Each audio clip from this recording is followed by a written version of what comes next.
vraies voix Sud Radio, le coup de projecteur des vraies voix.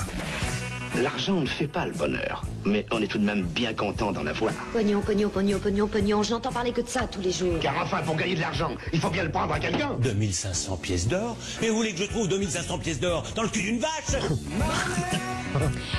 Et malgré un ralentissement de l'inflation, les prix peinent à baisser dans les rayons. Au contraire, en moyenne, selon l'INSEE, certains prix auraient légèrement augmenté, mais beaucoup moins qu'en 2023. Alors parlons vrai. Est-ce qu'à votre avis, l'inflation aujourd'hui est jugulée? Et à cette question, baisse de l'inflation, l'avez-vous constaté sur vos tickets de caisse? Vous dites non à 97%. Vous voulez réagir? Le 0826 300 300. Et notre invité pour en parler, Lionel Mauguin, qui est avec nous, journaliste à 60 millions de consommateurs, en charge de l'Observatoire de l'inflation. Merci d'avoir accepté notre invitation. Bonsoir.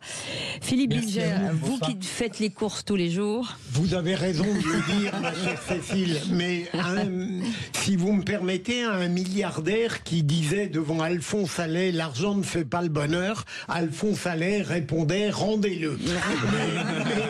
Mais plus sérieusement, vous avez raison, Cécile, je ne fais pas les courses tous les jours, mais autour de soi, on entend énormément de gens dire que la vie devient plus chère, trop chère. Et pardon de faire une digression, mais qui, je crois, n'est pas sans rapport avec notre sujet.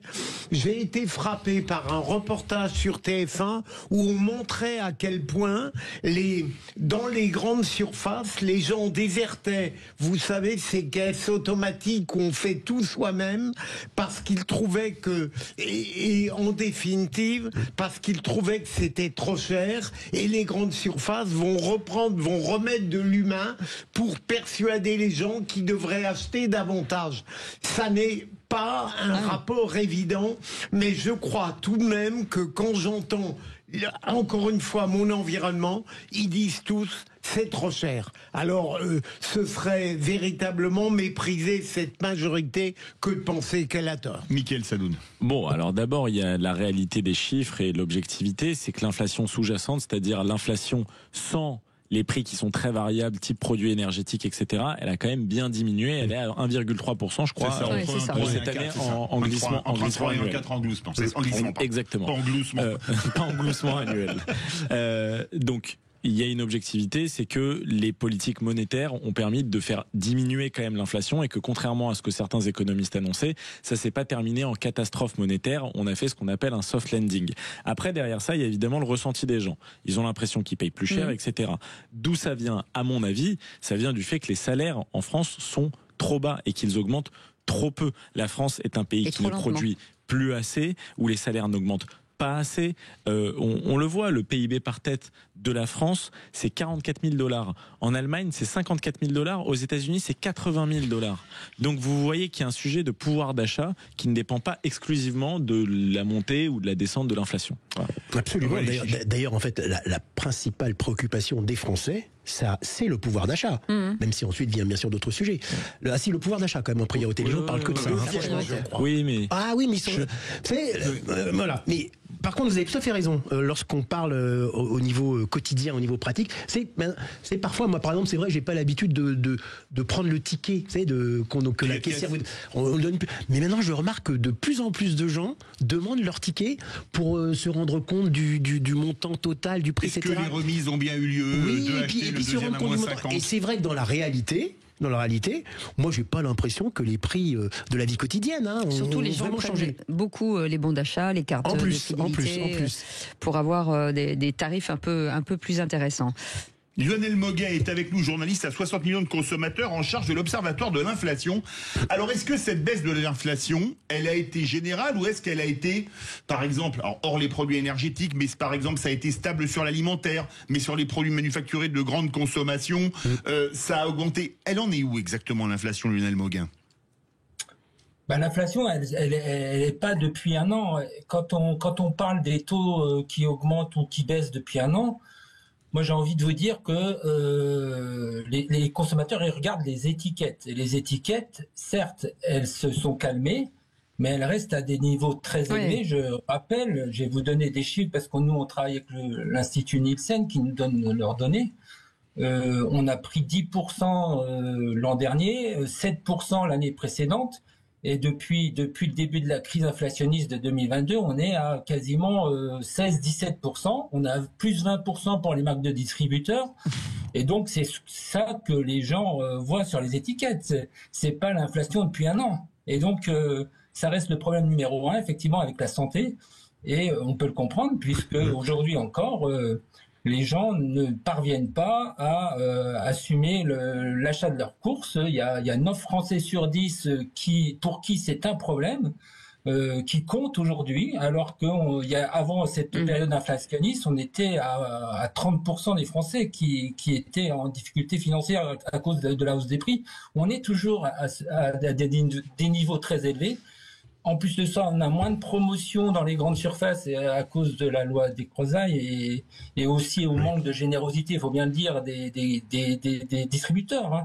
Il n'y a pas eu d'effort sur les marges. Les chiffres d'affaires et les marges des distributeurs ont augmenté mécaniquement avec cet effet inflationniste. Et contrairement à ce qu'on a dit, il n'y avait pas beaucoup de concurrence durant cette période. Là, on espère qu'on va en avoir en 2025 parce que les gens ont du mal à joindre les deux bouts, notamment pour leurs courses alimentaires. Est-ce qu'on ne peut pas dire que un signe assez éclatant de ce coût de la vie vient du fait que, apparemment, d'après ce que j'entends, ce coût n'affecte pas seulement les classes dites modestes, mais les classes moyennes. C'est-à-dire qu'aujourd'hui, à part les privilégiés, les très riches, tout le monde est obligé de compter. Est-ce que vous êtes d'accord avec ça, monsieur Lionel Mauguin? Tout à fait. C'est même encore une fois, c'est les chiffres de Nielsen qui sont quand même des chiffres très sérieux. Il y a 9% des citoyens français, des familles, pour qui c'est pas un problème l'inflation. Donc ça veut dire que, encore une fois, 9 Français sur 10 comptent. Alors ça ne veut pas dire qu'ils sont tous en difficulté dans le rouge, mais on fait bien plus attention.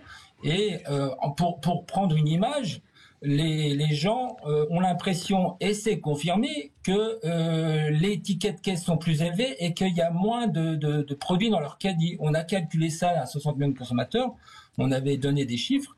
Effectivement, cette impression persiste et il est temps en 2025 que les prix baissent, que la générosité des distributeurs dans leur programme de fidélité se redémarre. Parce que vraiment, on atteint un niveau, d'autant plus que les médias, alors pas vous, puisque vous parlez de ça ce soir, mais les médias diffusent l'idée que les prix baisseraient, alors qu'encore une fois, on est à plus de 20% depuis 3 ans. Donc, non, les médias diffusent pas ça.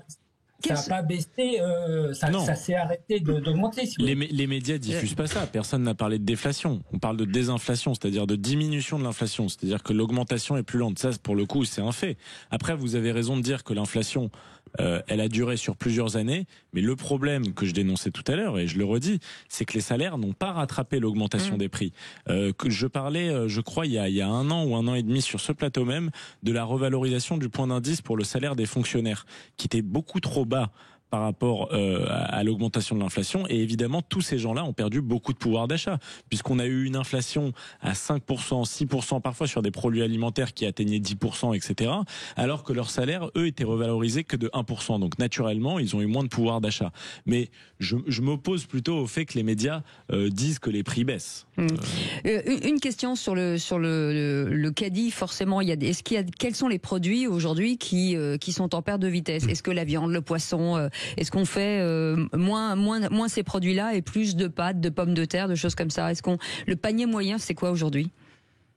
C'est clair que tout ce qui est produit à forte valeur ajoutée, typiquement ce que vous venez de citer, les viandes, les poissons, sont délaissés par une bonne partie des consommateurs. En tout cas, on en achète moins. Et j'ajouterais même pour les foyers les plus modestes, c'est une information qu'on avait eue au cours de l'année dernière, c'est que même par exemple les pommes de terre surgelées posent problème les pommes de terre justement qu'on cuit posent problème parce qu'il faut les cuire. Et quand vous avez une pomme de terre crue, il y a une dépense d'énergie qui fait que les gens n'achètent plus des pommes de terre à cuire, mais préfèrent acheter directement des pommes sautées surgelées pour des raisons d'économie et épargner aussi du côté électricité ou gaz. Et juste une question, outre les produits alimentaires, est-il vrai que les Français maintenant achètent de moins en moins de produits d'hygiène ?